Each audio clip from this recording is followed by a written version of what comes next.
My favourite cut would be the pork jowl. It's so rich, it's got so much flavour in it, and we would just cook the hell out of the fat side of it so that the fat really caramelised, and it was absolutely stunning. Now that I'm talking about it, I'm gonna go and do it again. This is The Crackling. I'm Anthony Huckstep. While working with Australian chef Shane Osborn in London, Paul Cooper was challenged to break down a whole pig and create a dish for the menu. The experience led to a new approach to his cooking, where whole beast butchery is at the heart of everything that he does. Paul, it seems like you've always had this nose to tail sort of ethos and approach to your cookery. Where did that all start? It originally started many years ago when I was working closely with a rare breed producer of pork. His name was Anthony Huckstep from memory. He used to produce the most amazing Wessex saddlebacks. And he had a lot of trouble getting rid of some of the secondary cuts, the less desirable cuts like the shoulders and the heads and the likes. So I always used to talk to him and find out a way that I could help his business grow by utilising the things that he was having trouble moving. So he would pass me off these beautiful pork shoulders. We'd cook them and find ways to serve them that were as good as, if not better than, some of the other primary cuts of pork, like the bellies and the loins. And from there, it kind of grew, and I got more interested in utilising the things that people don't normally use. So kind of developed from there. Well, tell us about some of the discoveries you had as you started to utilise the whole beast. Was it surprising how far you could go with it? It was. I mean, even as far as, there's some stuff there that people obviously know, like stuffed trotters and pork tongue and pork cheek, I should say. But then we started delving into tails, and the gelatinous of the amount of gelatin in the tail was amazing. It was just like so unctuous as you eat it.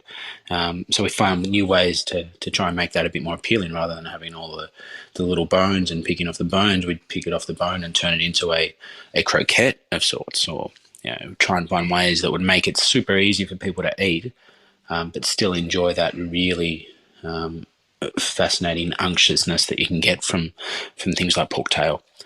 And kept developing from there. So there's plenty of other little stories that we can tell about it, but I'd probably bore your listeners. Well, we can dive into those stories because we want to hear them. Your career has been fascinating to watch. You've gone abroad to Sydney, regional Victoria, in all different sorts of offerings. But take us back to when you were young. What was food like for you and your family when you were a kid? As a child, I grew up in quite a poor household. So my stepmom, even when I was 3 years old, would cook me things like bubble and squeak, and big bowls of the fat chips, she used to call them, with fried eggs on top. Some of that English style food, and it was quite an interesting time in my life because I was eating really poor food, but I was really enjoying it at the same time. So there was a lot of I suppose, appreciation that grew from that you can use some of the cheaper products and turn it into something really magical.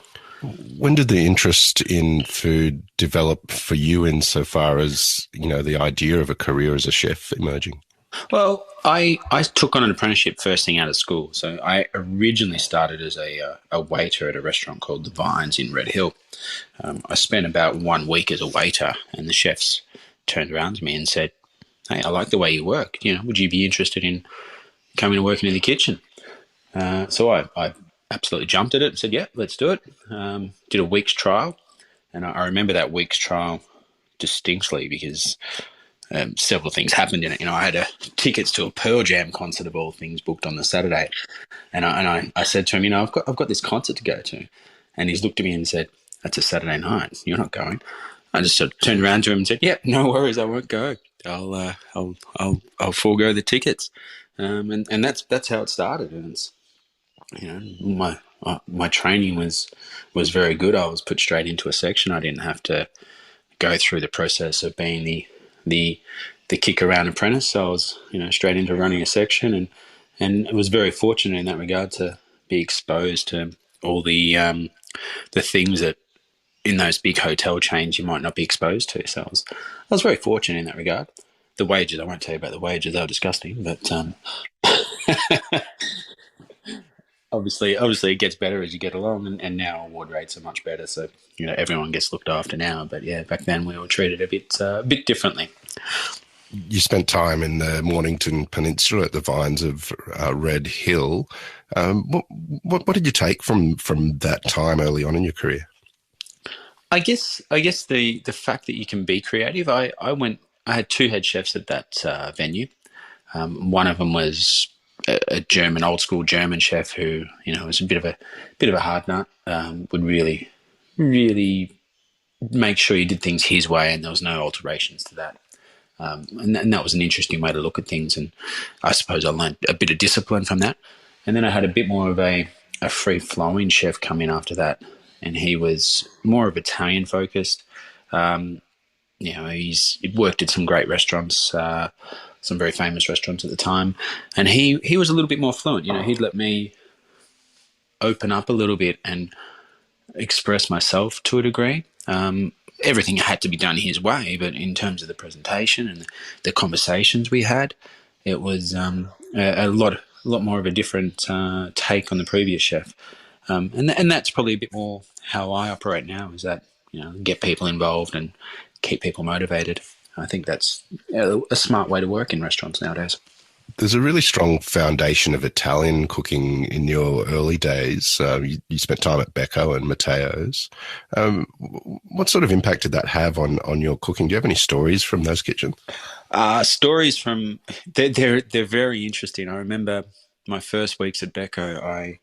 I was learning the ropes, but the chefs there were like really pushing me and driving me to try and get faster. And he's like, "Come on, mate, summer's just around the corner. You got to get faster. You got to get faster." I'm like, okay, I'm trying. And we had a little pasta room which was separate to the rest of it, and my job was to make pastas in the mornings and had to get X amount done by X amount by lunchtime, so that everything was ready for lunch service. And it was a good experience to learn that extra drive that you need to try and make sure you're organised and ready for service. And then it gets to the point where you want to be so organised, you end up going in an hour earlier just so you can be on top of it. And Matteo's, that was a very different experience again. That was an extremely busy kitchen, but it was a well-drilled kitchen. So we would start at midday, sometimes 11 o'clock. So it was a really late start. And chefs love that, because you can go out and have a few drinks at night and then not be hungover the next day. But it was really busy on weekends. We do 200 covers, and we were producing food at a very high standard. But it also showed me ways to produce that food and maintain quality whilst you're pumping out large numbers. And it all comes down to preparation and making sure you're organised. You spent some time in the UK with chef Shane Osborn, who's come to fame a lot in the last sort of 5 years across the globe. What was it like compared to working in the restaurants in Melbourne, being in Michelin-starred restaurants in the UK? Oh, it's a massive difference. It's big steps. So I used to look at my life prior to going to London and post going to London. So the way I sort of look at it, the food I did before London was. And it could be a slightly bad way to sell it, but I feel the food I did was a little bit immature. Whereas after you spend that time working in those environments, you mature a lot as a chef and as a person. And we did a good stint there. I was there for 2.5 years. Started at the bottom as a commis chef and worked up to be the sous chef there. You learn a lot, and just watching some of the things and the way Shane behaves in the kitchen, he's probably the biggest inspiration I've got in terms of people that I've worked with in the past. So I'll always look back on that time very fondly, even though I was starting at 7 in the morning and finishing at 1 a.m. It's still that defining part of my career. Do you have any stories of that time with Shane that sort of typify that influence that he's had on you? Yeah, one of the most one of my favourite parts of my career was when Shane got in this whole suckling pig. It was a beautiful pig. We got it, and he said to me, "You can do what you want with that." And for him to allow me to do that, I was amazed. And then to top that off, the dish I ended up producing out of this is one of the dishes that was reviewed by the Michelin Guide. So I distinctly remember reading it in the review that they ate this pork dish that I'd created with Shane, and we still got 2 Michelin stars. I was pretty. It was a pretty proud moment, I suppose you'd say, at that point in my life. Can you tell us a bit about that dish? Well, essentially, it was an assiette of suckling pig. So we had 4 different styles of suckling pig on the plate. From memory, we had a little cutlet. We had a little bit of the pork belly. I think we turned the head and the tails into a little croquette, and we did a little boudin out of the legs. And that was served with mashed potato, which is the Joel Robuchon style, 50% butter, 50% potato, pickled girolles, and beetroot puree. Wow. It was I was pretty proud of that dish, and even now, when I produce pork dishes, I still think about that dish and how we can change it up and make it more approachable and more manageable, because we're working ridiculous hours and we don't want staff to be doing those hours anymore. So we try and find ways to recreate dishes that you've done that you're very proud of, but in a more manageable way. You mentioned that you see your career as the time before you went to London and time after you'd experienced the restaurants there and working there. What was it like, the dining landscape, when you came back to Melbourne? How did it feel immersing yourself back into that industry? Yeah, it was a tough time when I first got back, and that's not all because of the dining industry or the way people were eating food. But my first job back was at the Botanical Hotel, and this is when, straight after Paul Wilson had left, and I took over from Stuart McVeigh, and then that got sold very shortly after, and I went through this whole receivership period, and the owners who went in had a different vision, so I got a bit disillusioned, and found myself at another iconic hotel in Melbourne, at O'Connell's over in South Melbourne, and even in that venue, we were going great guns. I was really happy with that. We were producing some amazing food, but then that one sold as well. And the new owners come in with a different vision and a different take, which again left me very disillusioned about what was happening. And at the time, I was in conversation with a chap by the name of Erez Gordon, and he mentioned to me that there was a opportunity to open up a restaurant in Sydney with him. So my wife and I, at the time we had a 3-month-old baby, we jumped at the opportunity, jumped in our little mini hatchback that we had at the time and drove to Sydney, found a place in Randwick, a little 2-bedroom apartment, and got stuck into opening up Bishop Sessa. Was Sydney a little bit different to what you were used to in regards to industry and trying to set up a restaurant and make a name for yourself? Yeah, the biggest difference is obviously trying to find all those suppliers, build new relationships. Sydney, it's working in the industry itself it's not a big lifestyle change for me. I mean, you go to work, you produce your food, you go home. There wasn't a lot more to it than that. So in terms of life outside of the kitchen, it was a very similar sort of scenario for me, but it was just about adjusting to the whole finding new suppliers, building new relationships, trying to build up a good core team in the kitchen, and that probably took us a good 12 months before we really felt settled there. You were doing some amazing things there over a 5 or 6 period, whole beast butchery, growing herbs, foraging, all sorts of things, and you really found your voice on the plate. Tell us about the Bishop Sessa experience for you and what you loved about it. Working with Erez was an amazing experience. He's quite a charismatic man, but he's very smart in the way he does operations and the way he controls the team and the staff around him. So I took a lot from that in terms of my leadership style and tried to recreate some of that, or adjust the way I managed kitchens and the way I did things to try and have a little bit of that more calming nature about the way I did it. And that probably came across on the plate too. And the whole sustainability thing was really building inside of me after the dealings with Anthony Huckstep and utilising the lesser known cuts. So we started getting in whole wagyu, whole lambs, whole pork, and it was our Kurum as a basically looking like a bit of a butcher shop or a bit of an abattoir at some points. But it was an amazing experience, and the way people respond the way other staff respond as well when you are doing those sorts of things, they just get fascinated and they really, really want to get involved in what you're doing, which obviously becomes a great environment for people to learn and people to grow as themselves. So we built a lot of good relationships through staff with that. There's a lot of people there now that I still talk to that we're good friends from doing that experience. And I've looked back and there's a lot of chefs that I've trained in the years through that have gone on to be head chefs and really make a name for themselves.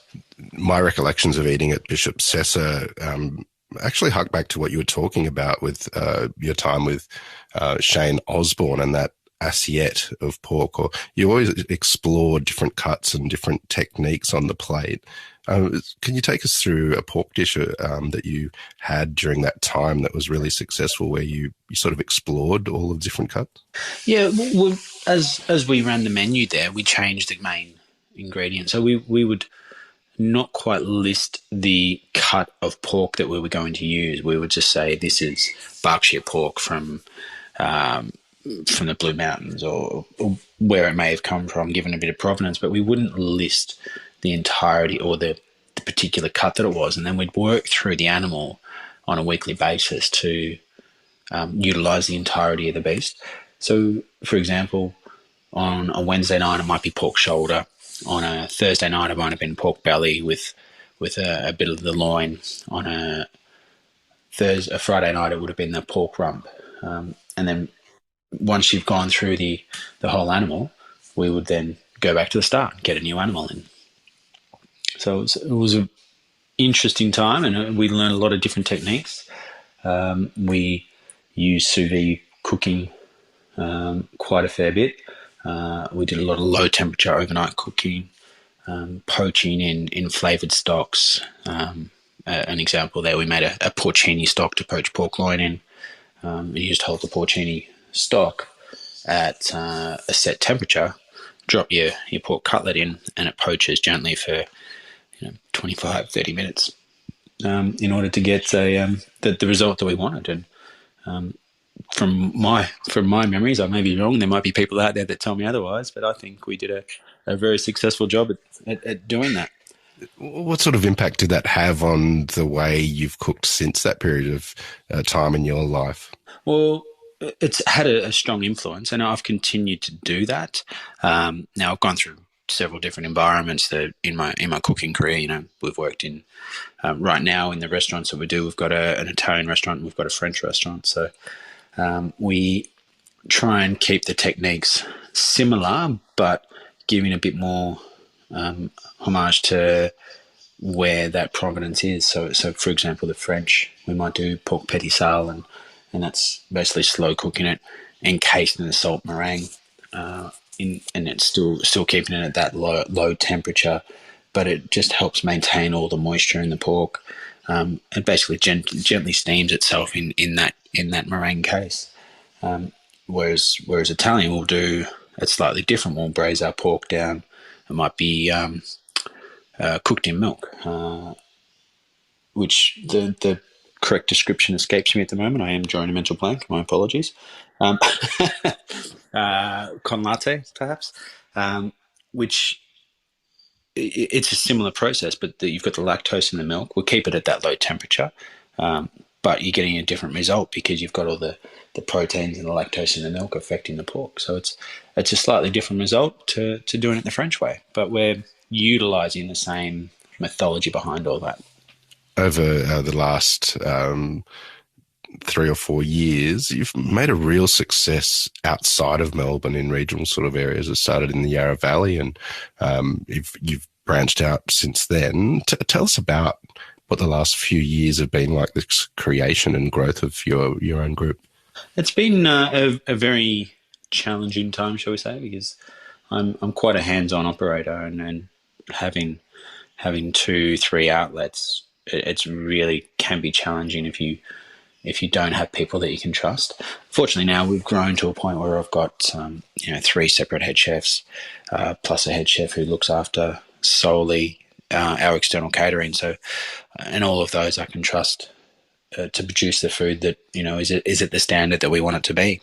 But it's been quite a stressful time when you try and grow things, both financially, emotionally, and also with the family. It's been I'm not there as much as I'd like to be on some weeks, but it's at the end of the day it'll all be worth it, because there'll be something there for my kids to have, and at least there'll be that financial security for them as they get older too. And that's what it comes down to at the end of the day, is we all need to try and feel that we've accomplished something good, and we're in a good position, and we're leaving our families in a good position. Tell us a little bit about the offerings that you have at the different establishments, and I know that you've got some things around the corner as well.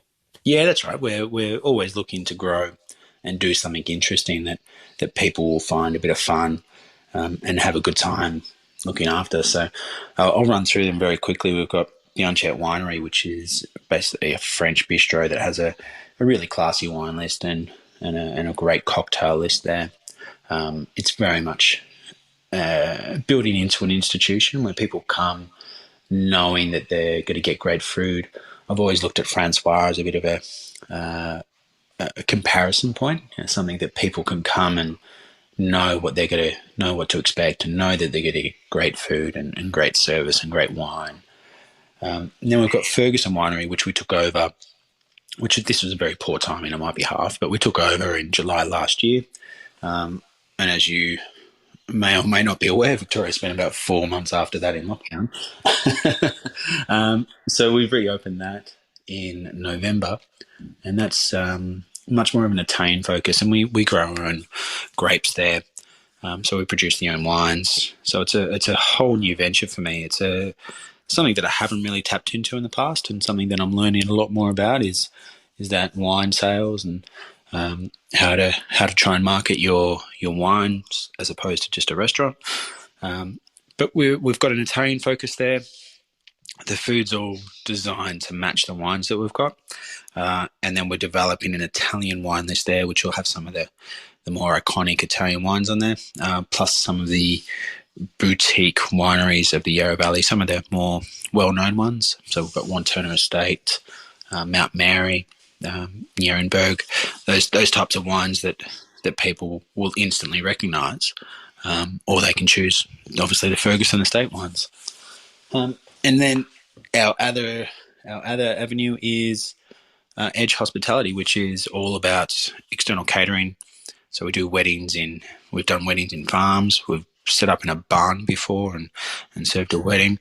We've done weddings from little marquees, and it's a really unique and it's quite fun way to do different weddings. So we'll just travel wherever we need to go, almost do anything. That Edge Hospitality also looks after a golf club called Yarra Meadows, which is not too far from Bianchet. And then we've got the Box Hill Pavilion, which is an affiliate of the Hawthorn Football Club, the Box Hill Hawks. They operate out of there. So we're also in development. We have what's called the Bedford Booze Bus, which is going to pretty much be aimed at the weddings that we do, but also some festivals and the likes. Now, this is a 1947 Bedford ute that's being converted into a cocktail bar, and it's going to have a range of craft beers on there as well. So this will be a very fun thing and very unique thing for weddings, and a great little extra selling point for people to have something unique. And then we're working on a barbecue trailer. So this is where we're hoping the festivals will come in. We're calling it the Argy Bargy, which will serve Argentinian-style street barbecue food. With the Edge Hospitality and the various sort of types of catering that you're doing, how different is preparing for that compared to the restaurants that you run? It's quite unique, but not that different. The only difference is you've got to be prepared for all sorts of different outcomes. We've got a generator to make sure we've got power sometimes, but you do need to be sure that everything is ready to go. So essentially, you want to get to the wedding, you want to be ready. You're not doing any prep at the wedding. It's just a heat and serve scenario, and that's the only way we can ensure consistency across the board. So essentially, everything is pre-cooked, ready to go, and then you get it there, you heat it, and you serve it. Whereas in the restaurants, obviously, there's a lot more consistency with the way you cook. You can cook to order. With an external wedding, you've got to be extra prepared. So there's a lot more behind the scenes work that goes into it, which obviously that's all part of fun, and learning how to be organised for these things is also quite rewarding in a very different way to restaurants. As you mentioned, you really like to be hands-on with everything that you do. With so many elements to what you do, how do you maintain the standards that you do? Well, that comes down to where you trust the people that you put into the positions that they are. Now I'm, generally at the three venues throughout the course of a day. I'll drive from one to the other just to see how they're all going. And then whichever the busiest venue is where I'll probably position myself for that evening or that lunch. And then you're just making sure that everyone else is well organised and well prepared. At the top of the show, you mentioned the farmer that you connected with and eventually got whole pigs from and really explored the whole pig. Was there a cut that surprised you once you sort of delved into the different uses? A cut in particular, look, pork belly is probably the most popular at the moment. So I'm going to not say pork belly. You know what? My favourite cut out of the whole pork would be the pork jowl, without much hesitation there. Actually, it's so rich. It's got so much flavour in it, and if you cook it correctly, we used to do a very quick corning on it, and then gently poach it overnight before taking the skin off, and we would just cook the hell out of the fat side of it so that the fat really caramelized, and then turned it over, and you just had this ultra tender meat with this nice little crispy layer of fat across the top, and it was absolutely stunning. Now that I'm talking about it, I'm gonna go and do it again. You've got so many elements to what the offerings that you have. You almost got your foot in just about every potential market. What is it that you love about what you do? I think I tried to diversify early on in the Bianchet when we first opened that. I tried to diversify a bit and make the business a little bit more bulletproof. Because if you we opened the restaurant on quite a tight budget. And then if you have a quiet week, you really feel that quiet week. So I was looking for ways to try and diversify, and hence the catering came up. It started as private dining. We would just do small groups, go and cook for 20 people in their kitchen, and look after them as a private dining. It might be a birthday party or something. And from there, it grew and just developed almost organically into weddings and building relationships with some of the other venues around the Yarra Valley that don't have dedicated kitchen teams. I guess I was looking for a way to try and make the business a little bit more bulletproof. And then, of course, we get stuck with coronavirus, which meant we all closed down. Even though I tried to diversify, we all the avenues had to close down. So, we had a few failed efforts in the middle there. We tried to do a little ketchup company during the lockdown, and that was almost about to be successful, but it was a bit of a lot of hard work and a lot of effort went into it. But now that's essentially gone out the window.